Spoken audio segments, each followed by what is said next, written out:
Eucharistic Adoration, Part 3. When you come to Eucharistic Adoration, there are a few things that almost always happen. First of all, you will encounter a celebrant, whether it be a priest or a deacon, and that celebrant will be robed, and robed a little bit differently than you may remember in weekday or weekend masses, because at adoration, at exposition, we don't wear vestments. Instead, we wear an alb, a stole, and we wear a cope. And at one point in our exposition, we put on a humeral veil as well. We'll talk about that in just a little bit. But we oftentimes process in, and we go to the tabernacle. And there we bring from the tabernacle the consecrated host that is already encased in the luna. And we take that host to the altar, and we place that host from the luna into the monstrance. And after we place it in the monstrance, we let people see the Eucharist, and then we place it prominently in the center of the altar so that people have the opportunity to spend some time with the Blessed Sacrament. And when we do that, as soon as we place it on the altar, we incense. We use incense for a couple of reasons. First of all, and most importantly, because Jesus is now out of the tabernacle and on the altar physically present before us. And so we incense the Blessed Sacrament. And as we do so, we are mindful of that old psalm, "Let my prayers rise before you like incense." That visible representation of incense going up into the air reminds us of our prayers going to God, even as we face Him directly in front of us. As He is on the altar, we adore Him. And that's what adoration derives its name from, because we adore Him. This is a little Catholic trivia time for some of you. You know, oftentimes we Catholics are blamed for adoring the saints. Oh yeah, you adore those saints. You know, you treat those saints, those statues and everything else just like people. No, we don't. We don't adore saints at all. No saint is adored. We venerate saints. We honor saints because of who they are, who they were, what they mean to us. But adoration is reserved for God and God alone. And so we adore the Lord, present to us on the altar.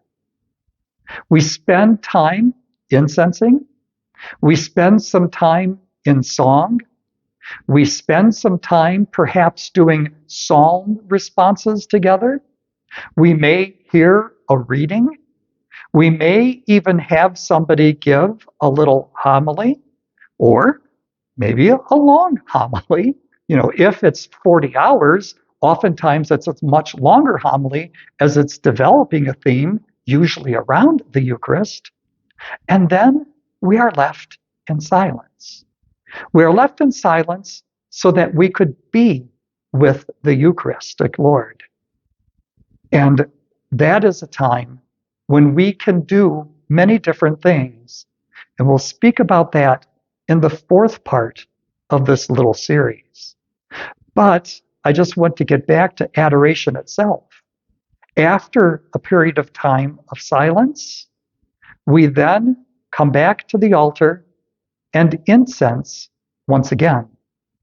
We incense the Blessed Sacrament, and then we bless the people with the Blessed Sacrament, because it is Jesus Himself present to us who blesses us in his great love.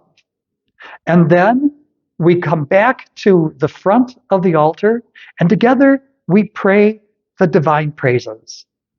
Blessed be God. And as we go through the different divine praises, we think about God and God's titles, and Jesus titles. And then we put the Blessed Sacrament back into the tabernacle. I said earlier we would talk about something that I almost forgot. When we are blessing the people with the monstrance, we put on a humeral veil. It's that long piece of cloth. And the reason we do that is so our hands are not shown, because we gather the cloth in our hands so that when we grab the monstrance, we are covered in cloth, so that all you see is the robes and the Eucharist. Because again, Jesus is the most important part of that relationship. Jesus is the most important part of that ceremony. And ceremony, indeed it is. You know, we oftentimes celebrate with ceremony. Birthdays are a great opportunity to talk about ceremony. Families have all sorts of different kinds of ways in which they celebrate birthdays. Some of them are quite spectacular. We have ceremonies to celebrate Thanksgiving or Christmas or Easter. The liturgical ceremony of Eucharistic Adoration is something that the Church gives us so that we could celebrate together, because we come together as a Christian community to celebrate the Eucharist. But as I said, adoration is not just about community, it's about us as well. But before we get into the us part, I'm going to give you another opportunity to think about celebrations and ceremonies. What kinds of things do you do to celebrate one another?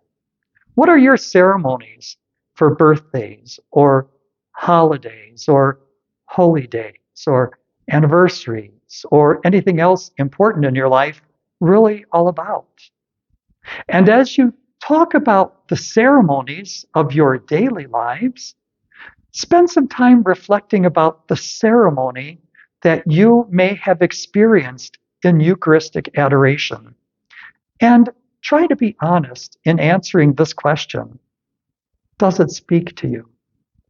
Some people find themselves enthralled with the celebration of Eucharistic Exposition and Adoration because it ties them to older times. Some people find themselves distracted. Where in the midst of all that, in terms of the ceremony of Eucharistic Adoration, do you find yourselves? Spend some time thinking about all that and sharing with one another.